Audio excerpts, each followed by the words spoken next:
नमस्कार। मैं फिर से एक धर्म मार्ग के अंतर्गत जो मैं आध्यात्मिक और धार्मिक विषय या विचार या प्रसंग लेकर के उपस्थित होती हूँ, मैं आज भी आपके सामने एक वीडियो शेयर करने वाली हूँ। मैं doctor Manju Jain, retired associate professor from SNCN degree college Kanpur. जी हाँ, बहुत दिन हो गए, कई महीने हो गए जो कि धर्म मार्ग नामक शीर्षक के अंतर्गत है मैं आप तक वीडियो शेयर करती हूँ। तो जैसा कि मेरे अन्य वीडियो से भी आपको पता लगा होगा कि धर्म मार्ग हर मनुष्य के लिए कितना महत्वपूर्ण है, कितना उपयोगी है। ये धर्म मार्ग के जो अनेकों विचार होते हैं, इस पर यदि व्यक्ति 100% तो अमल नहीं कर पाता, लेकिन उसका 50% भी अमल कर ले तो कभी दुख, शोक, संताप जीवन में नहीं आएगा, या फिर कभी भी आप गलत कदम नहीं उठा पाएंगे कि विपरीत कंडीशंस आ रही हैं, परिस्थिति आ रही हैं तो हम गलत काम करके उसका लाभ उठा लें, वो आपके मन में कभी भी नहीं आता है। तो लाभ ही लाभ हैं धर्म मार्ग पे चलने के लिए। तो आज भी मैंने एक शीर्षक निकाल के रखा हुआ आपके लिए। का शीर्षक है अहंकार का रोग। अहंकार मतलब जो हमारे में ईगो और गर्व, घमंड है, एक रोग की तरीके से, ये तो सभी करते हैं, जानते हैं कि ये एक रोग की तरीके से है। और इसको हम तक पहुंचाया है डॉक्टर विद्या भास्कर वाजपेयी जी। आपका बहुत बहुत शुक्रिया, धन्यवाद कि मैं आपकी बात जन जन तक रखती हूँ। अहंकार का रोग देखते हैं क्या है। अहंकार एक ऐसा रोग है जो प्रशंसा से उपजता है, जबकि काम, क्रोध, लोभ, मोह दुर्गुणों से उत्पन्न होते हैं। वस्तुतः अहंकार सद्गुणों की देन है। मनुष्य को विचलित करने में अनेक दुर्गुणों की भूमिका रहती है, किंतु अहंकार अकेला ही मनुष्य को पथभ्रष्ट कर देता है। मनुष्य कान से प्रशंसा का जो सुख भोगता है वह विषयों में सर्वाधिक सूक्ष्म है। दूसरों को इसकी भनक तक नहीं लगती। अन्य विषय स्थूल हैं जो छिपाए नहीं छिपते हैं। अहंकार का मुख्य केंद्र क्या है? कान, सुनना। कान के माध्यम से मनुष्य प्रशंसा का रस लेता है। सभी को अच्छा लगता है अपनी प्रशंसा सुनना, उसमें कौन बड़ी बात है। बस मात्रा की होती, कोई चट जाता है, कोई कम सुनना चाहता है, लेकिन सुनना सब चाहते हैं।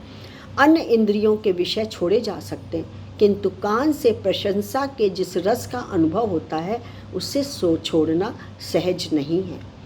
अन्य लोभों को छोड़ा जा सकता है, किंतु प्रशंसा के लोभ को नहीं।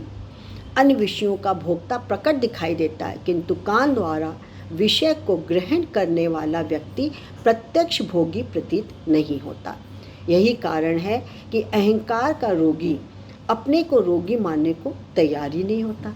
आखिर मनुष्य प्रशंसा के इस कुपथ से कैसे बचे तो कैसे बचे? प्रशंसा तो दूसरे लोग करेंगे ही, उन्हें रोका नहीं जा सकता। ऐसी स्थिति में अहंकार के रोग से कैसे बचा जाए?